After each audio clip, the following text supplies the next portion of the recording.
Welcome back to my new another video. আজকের ভিডিওতে আপনাদেরকে দেখাবো নীলগিরি আসার যে রাইড সেটি। আর এখনও যারা আমার ইউটিউব চ্যানেলটি সাবস্ক্রাইব করেননি তারা অবশ্যই আমার ইউটিউব চ্যানেলটি সাবস্ক্রাইব করবেন, লাইক কমেন্ট শেয়ার করতে ভুলবেন না। আর পরবর্তী ভিডিওর জন্য অবশ্যই বেল আইকনটি টিপে রাখবেন। আর আমরা সকাল সকাল বান্দরবন শহর থেকে কাকাতুয়ার যে মোড় সেটাই সামনে দেখতে পাচ্ছেন, কাকাতুয়ার মোড় থেকে আমরা গাড়ি রিজার্ভ করে সকাল 7:30টার দিকে বের হয়ে গিয়েছি।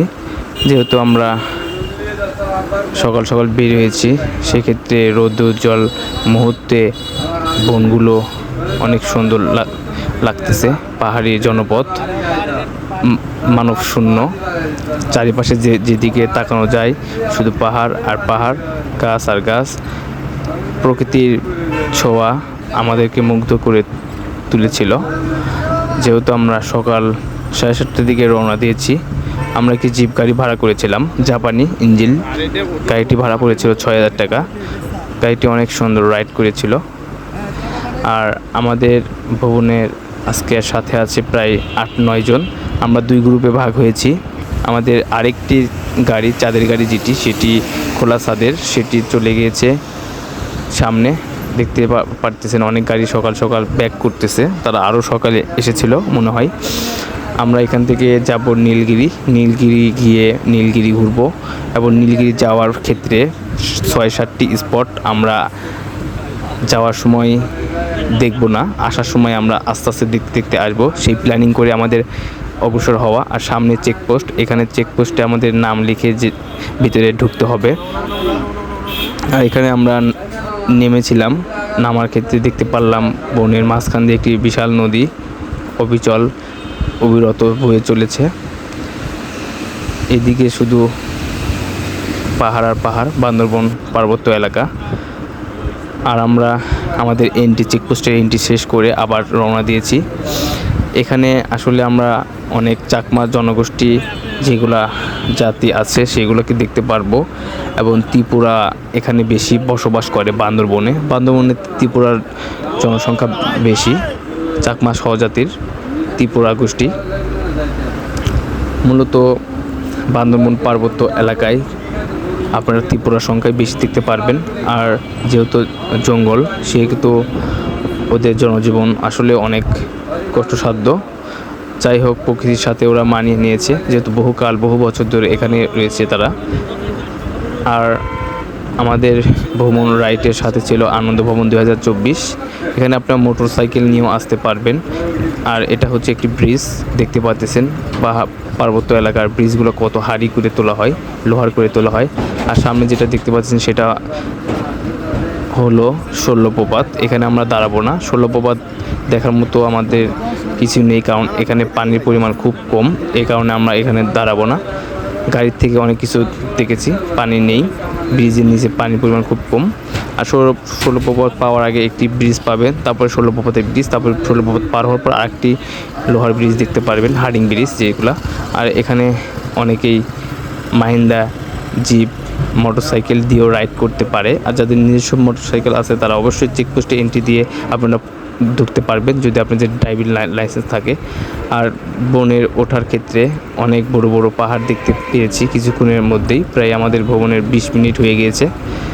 আমি যেহেতু শর্ট করে ভিডিওটি করেছি আপনাদেরকে মূল ভিডিওগুলো তুলে ধরার জন্য, মূল কাহিনিগুলো যেগুলো পাহাড়ে আমি পেয়েছি আপনাদের সাথে সেগুলো শেয়ার করব। আর আমরা নীলগিরি যাওয়ার ক্ষেত্রে আমাদের সময় লেগেছে প্রায় 1 ঘন্টা প্লাস। পাহাড়ি জনপদ, একটু সাবধানে গাড়ি রাইড করতে হয়। আর আমাদের ড্রাইভার ছিল সুদক্ষ ড্রাইভার। আর দেখতে পাচ্ছেন বনের পরিমাণ কত সুন্দর। সুন্দরবনের বনগুলো আসলে অনেক পরিষ্কার পরিচ্ছন্ন, দেখতে অনেক সুন্দর। আর যেদিকে তাকাবেন আপনারা শুধু পাহাড় আর পাহাড়ই দেখতে পারবেন। এখানে আপনারা বান্দরবনে আরও অনেক স্পট আছে, সেগুলো ভ্রমণ করে দেখতে পারবেন। আর আমরা মূলত চাচ্ছি নীলগিরির উদ্দেশ্যে। আমরা নীলগিরি ঘুরবো, ওইখানে সময় দেব। দুপুরে লাঞ্চ হয়তো ওইখানেই করতে হবে আমাদের, যেহেতু এখন অলমোস্ট 8:30 প্লাস বাজে।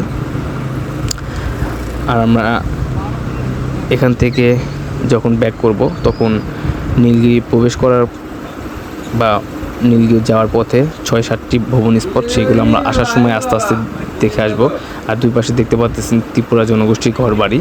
এখানে অনেক ঘরবাড়ি আমি লক্ষ্য করেছি ত্রিপুরার জনগোষ্ঠীর। এখানে গ্রাম আছে, গ্রামটি দেখতে অনেক সুন্দর। সময় অল্প থাকার কারণে দেখা হয়নি। আর এখানে সবাই মেয়েরা জুম চাষ করার জন্য বা অন্য অন্য ফসল বা অন্য অন্য জীবিকা নির্বাহের জন্য যেগুলা পাহাড়ে চাষ করা হয় সেইগুলা ওরা সকাল সকাল আনতে যায়। অনেক কষ্ট করতে হয়, মেয়েরা বেশি ট্রাভেল করে থাকে, মেয়েরা বেশি কষ্ট করে থাকে ছেলেদের তুলনায় পাহাড়ি জনপথে। আর মানবশূন্যহীন রাস্তায় আমি তেমন কোনো গাড়ি লক্ষ্য করতে পাইনি, 2-1টি ছাড়া। আর এখানে আপনারা আসার ক্ষেত্রে পানি অবশ্যই সাথে করে নিয়ে আসবেন, পানি খুবই প্রয়োজনীয় জিনিস।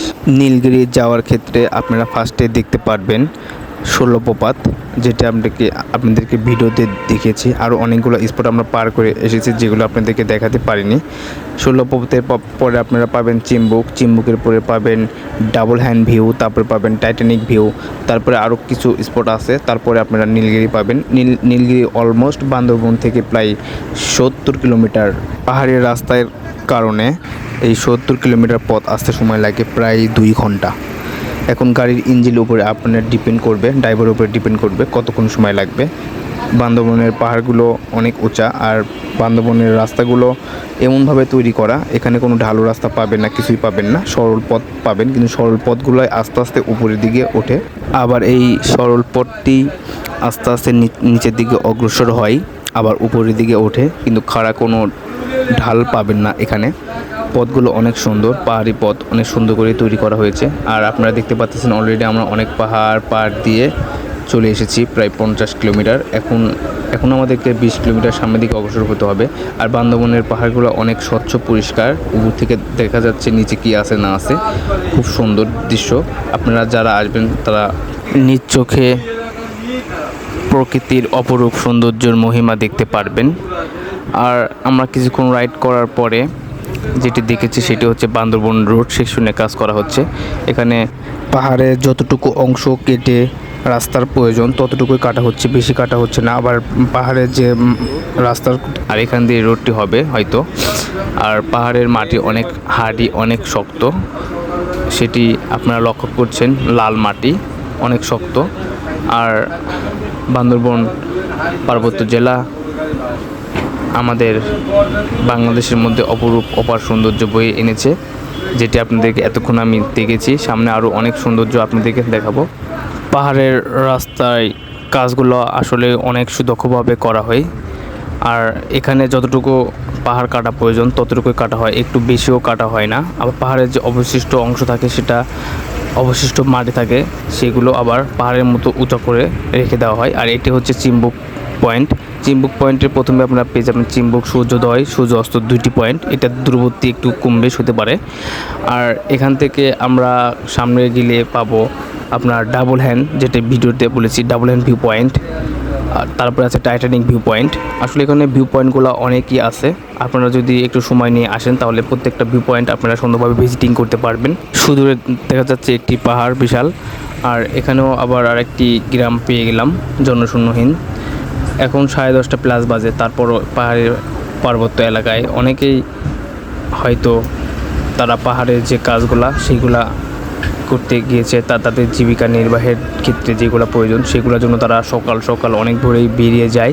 তারা অনেক পরিশ্রমিক। আর পাহাড়ের গা বেয়ে আমাদের ছুটে চলা ভ্রমণ পিপাসুদের জন্য পার্বত্য এলাকার অপার সৌন্দর্যের বিকল্প আর কোনো কিছু হতে পারে না।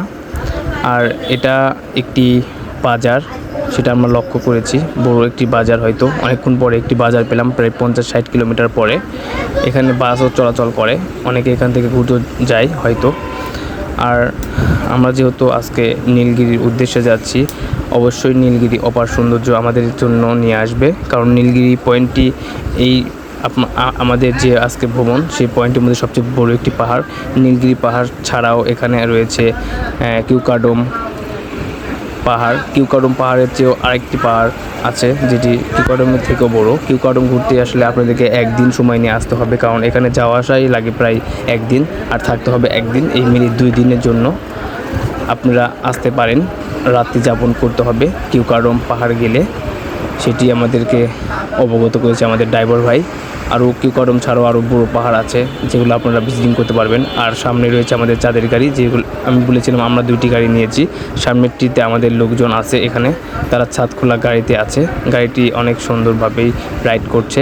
আর দুপাশের পাহাড় আমাদেরকে যেন আঁকড়ে নিচ্ছে, কাছে টেনে নিচ্ছে, চাদরের মতো ঘিরে রেখেছে।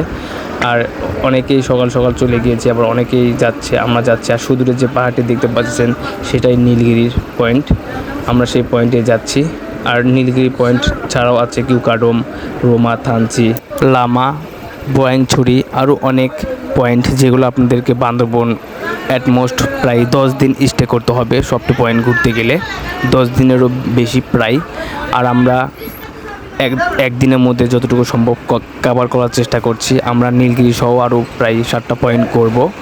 নীলগিরিতে আসলেই আপনারা বুঝতে পারবেন নীলাকাশ ছোঁয়ার সেই মুহূর্তটি, যেন মনে হচ্ছে নীলাকাশ আমাদের মাথার উপরেই, তেমন একটি ভিউ আমরা লক্ষ্য করতে পেরেছি। আর নীলগিরির পাহাড়ে উঠলে আমরা আরও সুন্দরভাবে সেই নীলাকাশ আমরা নিজের কাছে টেনে নিতে পারবো। নীলাকাশের ছুঁতে না পারলেও নীলাকাশ ছোঁয়ার মুহূর্ত, আনন্দ, নীলাকাশ ছোঁয়ার যে মনের প্রশান্তি এনে দেয় সেটি আমরা অনুভব করতে পারবো। আর আমরা অ্যাটমোস্ট হয়তো 10-15 মিনিটের মধ্যে আমরা নীলগিরিতে প্রবেশ করব। নীলগিরি পয়েন্টটি অনেক সুন্দর, সেখানে আমরা ভিজিটিং করব। আর বিকালের দিকে আমরা যাব মেঘলা, নীলাচল, নীলাচল নির্মল হাওয়া, এ লগনেও তুমি এলে না, এমন একটি গান আছে। আর আমাদের ভ্রমণে কোনো সমস্যা হয়নি, সুন্দরভাবে আমরা স্টে করতে পেরেছি। পাহাড়ের রাস্তা অনেক সুন্দর ছিল, কোনো জায়গায় কোনো সমস্যা হয়নি। এটি আরেকটি পয়েন্ট আমরা অতিক্রম করছি, নাম জানি না, নাম না জানা পয়েন্ট, নামছি না আমরা। আমাদের গন্তব্যে আমরা চলে যাচ্ছি সেই নীলগিরির উদ্দেশ্যে। নীলগিরিতে যতই সামনের দিকে অগ্রসর হচ্ছে নীলগিরি যাওয়ার জন্য, ততই মনে হচ্ছে যেন নীল আকাশ আমাদের মাথার উপরে ছাতা হয়ে একেবারেই যেন দাঁড়িয়ে আছে, নড়ছেই না কোনোভাবে। যেখানে যাচ্ছি শুধু নীল আকাশই দেখতে পাচ্ছি আর সাদা মেঘের ভেলা মনটাকে যেন পরিষ্কার করে দিচ্ছে। আর দুপাশেই তো পরিষ্কার পরিচ্ছন্ন বান্দরবনের পার্বত্য এলাকার সুন্দর পাহাড় আমাদের মনকে প্রাণকে আঁকড়ে নিয়েছে। আপনারা যারা আসবেন তারা স্বচক্ষে সুন্দরভাবে উপভোগ করতে পারবেন। উপর থেকে যেন মনে হচ্ছে নিচের পাহাড়গুলো একেবারেই পরিষ্কার, কী রয়েছে সব কিছু দেখা যাচ্ছে। ছুটে চলা অবিরাম পথে আপনাদেরকে আসার জন্য অনুরোধ করছি। আমাদের চোখকে মনকে জুড়িয়ে দিয়েছে, ইনশাল্লাহ আপনাদেরকেও মনকে চোখকে জুড়িয়ে দিবে। আর এই বলতে বলতে আমরা নীলগিরি পয়েন্টে চলে এসেছি। এখানে আমাদের আসার আগে অনেক ভ্রমণ পিপাসী ওরা এখানে চলে এসেছে। আর এটি গাড়ি রাখার স্থান। এতক্ষণ ভিডিওটি দেখার জন্য ধন্যবাদ। আসসালামু আলাইকুম।